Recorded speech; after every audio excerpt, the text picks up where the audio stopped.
guys, so we're starting work back on this poor neglected thing here. As you can see, it's been properly stored for about the last year or so. Yeah, so the plan for this thing, we've got like 2 months before the Gambler, and I want to use this for the Gambler this year. So the LS is coming out. I'm not going to tell you what's going back in its place yet, but it's going to be extremely underwhelming, and you're probably going to be disappointed, but I think it'll be kind of cool. We're redoing the whole suspension in the back. The front, I'm probably just going to redneck lift the front for this year, because I don't think we'll have time to mess with it, but I got plans for that eventually too. So yeah, first things first, we're going to have to dig it out of here, get the tires aired back up, dump some gas in it, 'cause if I remember right, it ran out of gas when I parked it because it leaks gas. Get it kind of cleaned up a little bit and back here in the shop and start ripping it apart. So yeah, let's see if it'll even fire up.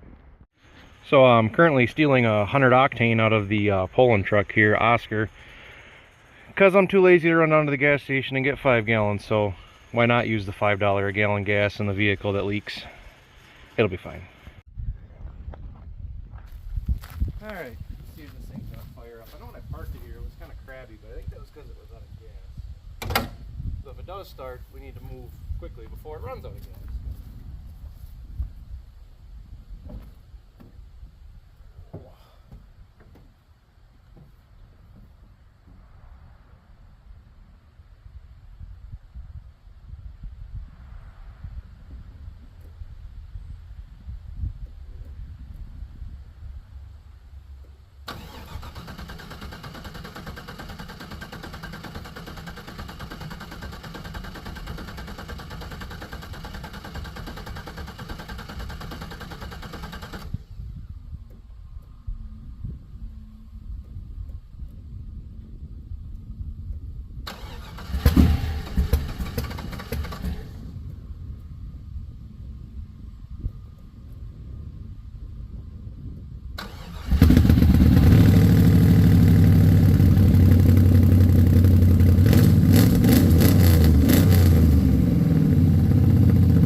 Engine's ready to pull.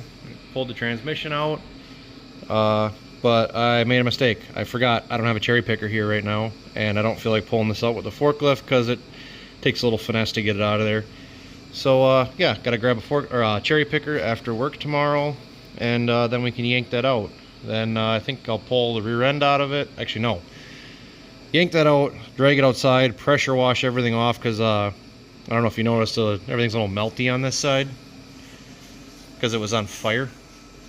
And when I put it out with the fire extinguisher, it got all over everything, and that fire extinguisher juice crap eats everything. So I'm gonna get that all pressure washed off, probably get the pine needles and stuff out of it, and then maybe start working on the rear suspension. So yeah, let's just see what happens, I guess. Alright, so I got the motor yanked out. That's filed away in storage. So now I'm gonna clean up the engine bay a little bit. I'm gonna start by blowing all that shit off with air. I'm gonna soak this all down with Simple Green and a weed sprayer, and then pressure wash it out. So yeah, that's enough talking. Let's get to it. Alright, there we go. Got her all cleaned up. Everything sprayed down. Everything cleaned up pretty good. I'll let this dry for a day or two, and then I'll probably, you know, rebuild and restore all of that, and it'll be great. So yeah, let's push this back in the shop and start tearing the rear end out of it. There we go. Hit her up with the complete Rust-Oleum rebuild, non-sponsored. Now when somebody looks in here, they can go, wow, this guy really didn't know what he was doing, and they'd be right. So let's get back to the fun stuff.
All right, with some movie magic, it's all out. Now, tomorrow I'm gonna pick up the new engine, which is still a secret, and the rear end. I can tell you about the rear end. The rear end is gonna be a corporate 14 bolt out of like a 2001 2500 HD. Out of breath here from getting that rear end out of there. Anyway, we're gonna be using a corporate 14 bolt out of a 2001 Chevy HD because it's free. That should be plenty beef enough for this thing, especially with the new power plant that's going in it. But the plan is to get rid of this atrocious 4-link, make some mounts up here somewhere, and build a trophy truck style, like a 2-link, I don't know, 3-link, whatever they call it. Basically big beefy bottom arms, an adjustable top arm to a set pinion angle, and then we'll build like a pan hard bar in the back here. That's the plan. Looking at it, I'm not really sure how it's all going to fit yet. Probably poorly. But with that long arm here,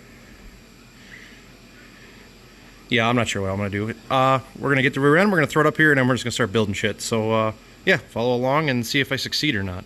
Alright guys, got a rear end here. It's a little bit crusty, but that's okay because it was free.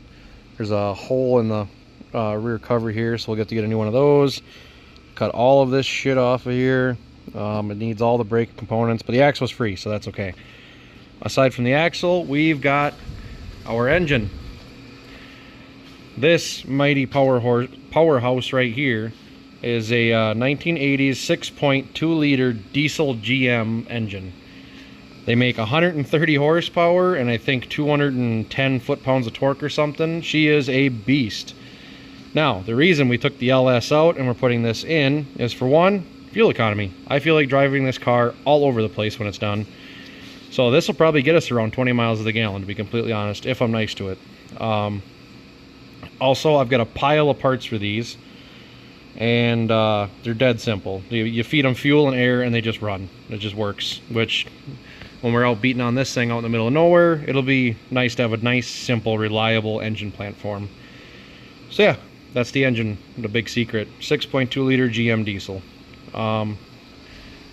I got everything stripped off the back here, and I think I've devised a plan for my suspension. So, since these cars don't really have a frame, so to speak, in here, they got this little frame connector thing. I think what I want to do is take some square tube. I'm going to cut all these mounts off. I'm going to come right under here with some square tube and go all the way up to the front here and tie it back in, probably somewhere in like here. And that'll give me somewhere better too to make a trans cross member off of, because on this side the frame ends way up here and the trans cross member is like back here. So I had a big piece of angle iron and it was ugly and kind of like did this as you were going on the road. So if I've got square tube running the full length, like 3/16 wall, then that'll give me good at mounting areas. And then we can do a long arm suspension back here, so the tail shaft of the transmission lands somewhere like here. I would like to keep the front pivot of our long arms basically right here, and that'll give us all kinds of suspension travel. So yeah, that's the plan. Let's see if we can make it a reality. Alright, so I made myself a couple of these, just, you know, cut the ends off and welded a cap on them, nothing special there. I got one installed. Went to Harbor Freight and picked up some of these dandy things. I'm sure they won't kill me. But enabling me to work under here, I had to get these out of the way.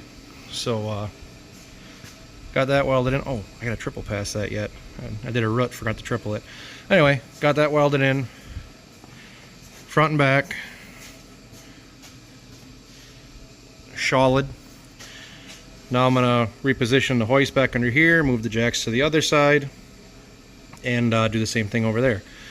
Then we'll have a nice, sturdy base of new material, nice and thick, connecting the front and rear frames, and then also we can build off of that for our long travel suspension. Cross members, skid pans, all of that fun. So yeah, let's get this side matching. Right, now I've got the passenger side sitting up on the stands, got the hoist arms out of the way. And in an effort to improve safety, I've got a ratchet strap wrapped around that to hold that under there so it can't go out of there. And on the back side here, I have got this one actually bolted to the hoist.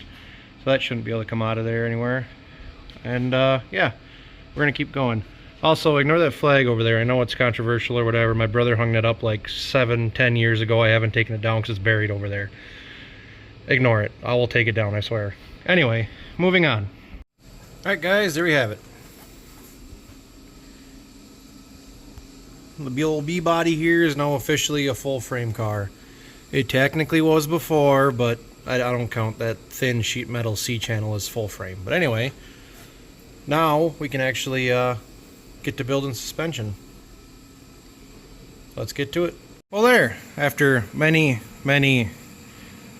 hours with a plasma cutter and various grinding discs and a needle scaler, we now have a rear end that looks like it only spent the majority of its life on the ocean. But yeah, got the tubes cleaned up. Now we can start working on slinging her in the car. Alright guys, so I got one side of my long arm mounts done and on, and to put this into perspective, the rear end is going to be back here, approximately. That's the front of the mount for the long arm. It's going to be about 6 feet long. I did some math. I measured from the engine mount to the mounting surface for the transmission on the engine over there. Then measured from the mounting surface there to the end here, and then added 3 inches for the engagement of the slip yoke. And that basically put my pivot point for the drive shaft right about here. So if it's off a little bit, it doesn't matter. It's just closer to the pivot we can be, the better, so that as it rotates, it's not slamming the drive shaft into the back of the transmission. Because we're trying to get, I want to try and get about 12 inches of travel out of this. We'll see if we get even remotely close to that, but that's the goal for right now. But what I did is I just took a piece of square tube. You can see it right there, and I mathed out one corner of it, and then cut a triangle out of it so I could bend that over as a gusset. And you're probably wondering, how'd you get in there to weld that? The answer is I didn't. I just triple passed the bottom. I had about an inch of overlap up here, so I welded that up, triple passed the back. I don't think it's going anywhere. It'll be fine. If I ever pull the body off the car, I'll finish welding it, but really not that worried about it. I don't think it's going nowhere because there is a bushing welded into this tube that is like 3/8 of an inch wall thickness. So that's burned into there. So this tube is going to be supporting it the most. This is basically just to keep it from being able to do weird stuff. And once the transmission's back in here, I might integrate this into the trans mount as well, so it keeps it from being able to do this. So yeah, that's one side done. We're gonna go on to the other side. Also, this is what we're using for front bushings. These are actually dump truck tag axle bushings. I had some left over from when I replaced a set a long time ago. So yeah, we're using these for the fronts. That bolt will be out of there. I just use the bushing for my spacing. That'll slide up in there. I'm gonna make a bushing or a boss, whatever you want to call it, out of steel. I gotta get some material, but basically there'll be a chunk of steel here, round, and then we can weld off of that to make our long arms. So yeah, I guess let's get this side done. Alright guys, I got both sides in. This side's not finished welded yet because I ran out of gas. And the way my work schedule works, it'll be today's Saturday, it'll be next Friday before I can get gas again. So we're going to put that on hold for now. I can probably throw some flux core in it and we can keep tacking up on the axle back here. So yeah, I'm probably going to call that a video for right now because I don't know when I'm going to get back to this because we're doing something different tomorrow. Keep an eye out for that video.